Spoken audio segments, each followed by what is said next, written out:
महायुतीच्या नेत्यांनी राहुल गांधींविरोधात केलेल्या वक्तव्यावर काँग्रेस आक्रमक झाली आहे। मुंबईसह राज्यभरात काँग्रेस नेत्यांनी महायुतीविरोधात आंदोलन केलं। मुंबई काँग्रेसच्या आंदोलकांना यानंतर ताब्यात घेण्यात आलंय। विधानसभा अध्यक्ष राहुल नार्वेकर यांच्या घरासमोर एक आंदोलन करणार होते। राहुल गांधींविरोधातील वक्तव्याप्रकरणी ही आंदोलन होणार होती। शिवसेना शिंदेच्या शिवसेनेचे आमदार संजय गायकवाड यांच्या निलंबनाची मागणीही त्यांनी केली।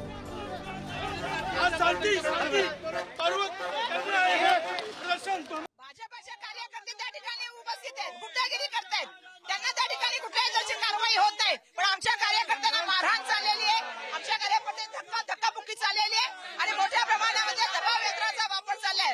पण ज्यांना अटक करायला पाहिजे, ज्यांना डिसमिस करायला पाहिजे, त्या आमदारांवर कारवाई होणार आहे की नाही?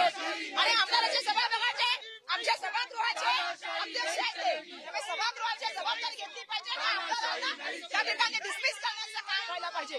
जे आमदार बद्दल वक्तव्य करतात त्यांना कारवाई झाली पाहिजे आमची।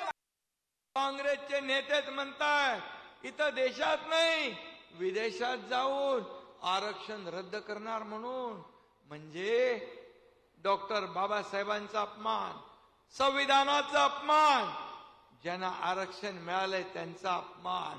अशा लोकांनी आज कुठं कुठं काँग्रेसचे लोक आंदोलन करतायत।